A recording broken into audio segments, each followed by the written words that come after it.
Hello, my name is Kim Ward Frederickson, Frederickson, and this video is how I invented the internet. I'll give you a brief introduction to myself. Right now, as always, I was a musician, and I am putting music on the internet now. I've had 2 strokes. Here's my internet card. It's probably hard to read because I'm not holding it very still. But anyway,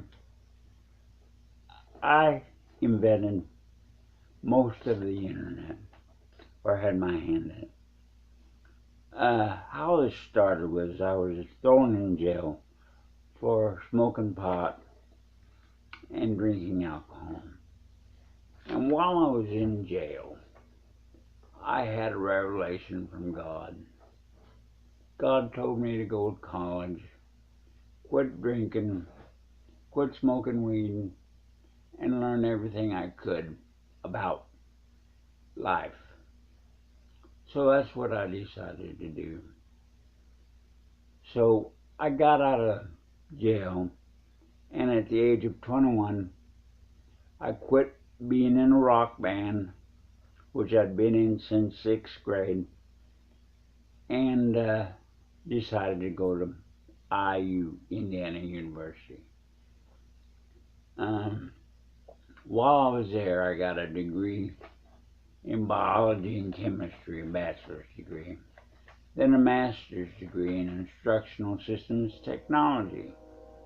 Now, what I had in mind was I saw a book in 1981 from the company called Byte, and that company had a lot of good computer stuff in it, and it had a idea about an interactive computer system where you could combine audio, visual, computer interaction, and just put it all together and on a single computer. Now what they left out was the internet part, which at the time was called the Ethernet.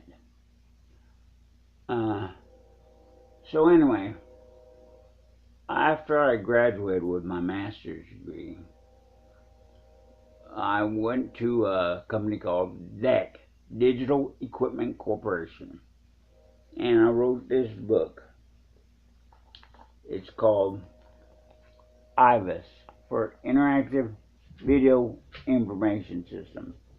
And that is how you would use all of these technologies to change the world.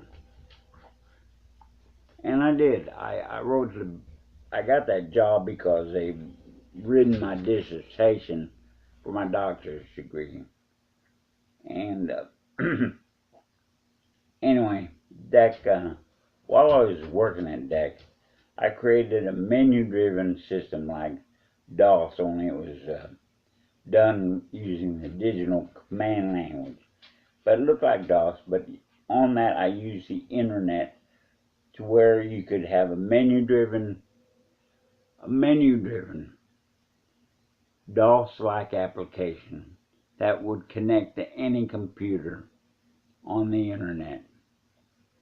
It became a product. But I was also writing my book at the time. So anyway, I got all of that finished. And then after that, I went to work for a company called Melvin Simon. And I connected 2 buildings in downtown Indianapolis through a microwave. And these 2 buildings were one of the first applications of connecting different buildings together. So after that, I went to work for public service in Indiana, which eventually was purchased by Duke Energy. And and while I was at Public Service Indiana, I was head of all the computers for all the generating stations. And I hooked them up using microwave to the central company headquarters in Plainfield, Indiana. And we were able to see what was going on for the first time in all of the generating stations. There were 7 of them. Well, after that, I decided I needed something bigger. So Indiana University hired me to do the same thing to their 7 campuses. And I did. I connected them all for the Indiana University Foundation together so that they could see what everybody else was doing on all the other campuses. And so now we have the internet going full, but it is still DOS-like, menu-driven. Now that's not what I wanted. I wanted video, audio, and the ability to go any place in the world. Computers have addresses just like you do. So I put this all together, and I created a company called Future Systems Today. And while I did this, I made it my point to get across the idea of using this technology. And I will give five keynote speaker conferences every year. And I would talk about how the internet and this technology was going to change the world. Well, people listened. And then things started happening. I wrote the book on how to create content for the internet. Well, the first people who used it, I found out 5 years later as I was doing a search of the internet, was pornographers. So they used what I'd written in the book to create 75% of the traffic that was on the internet at the time. I thought to myself, what have I wrought into this world? And it took 20 years before my vision that I had written in this book became a reality, where schools, the internet as it is today. And, you know, it did take a while, but my ideas have finally come to full fruition. And it has been a lovely ride. I've made a lot of money doing this, and I've had a lovely life. Now, you may ask, why am I telling you this now? Well, I'm in bad health. I'm 62 years old, and I don't have a lot of time left on this planet. And I was, during my walk with God, I was taught to be very humble. Well, time is running out for me, and I decided to put together this short video as a summary for my family on how I contributed to the invention of the internet. And, you know, that's why I'm doing it now, is for my family. And also, just to be a bit of a braggart, to tell you the truth. I ain't that great. But I'm still full of the Holy Spirit. And I still love God. and God has given me a great life. And it is through that instance in jail where I received a direct revelation from God to do this that my life changed. And it's through that change that all these things came together, and I had a personal hand in inventing the internet as it exists today. I've got the book to prove it. I've got web pages to prove it. And the very last thing I would like to leave with you is there is a web page out there on structuralism.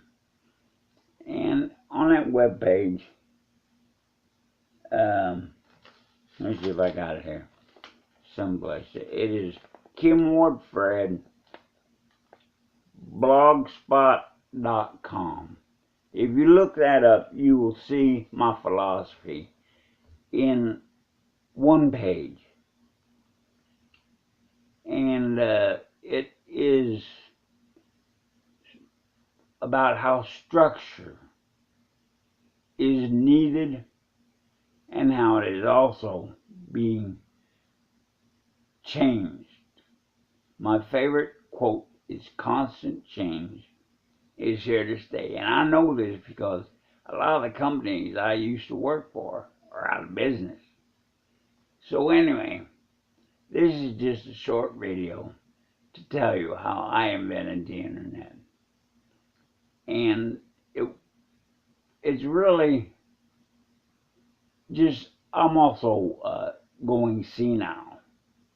So that's why I had to do this now while I was thinking about it for my family.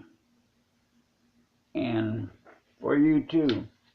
So that you know that unlike Al Gore, who just got the funding for the internet, I actually had a hand in developing the internet as it exists today, the ideas behind it. And I just have one question for IU, because they could not agree on which school would give me a doctor's degree. I never got a doctor's degree. I did not. So I had one question for Indiana University. Where is my doctor's degree? So look me up on the internet now, because I'm back into music and I've had 2 strokes, so I can't do computers much anymore. But this is being filmed on a little computer, less than $100, and you will see a lot of my videos on YouTube under Kim Ward Fred, Kim Space Fredrickson, or Fingers Fredhead. Now, Kim Fredrickson is electric guitar part. One of my goals in life has been to be one of the best acoustic guitar fingerstyle players ever. And you will see that under Kim Ward Fred. So take a look at that. Take a look at the structuralism thing last. And you will see the answer to life is structure. And that is what the internet has brought to us. Structure, knowledge, and finally, a faith in science and religion at the same time. And they do go together better than you think. So, read that structuralism website. And that's how I invented the internet. Thank you for your time. Good night.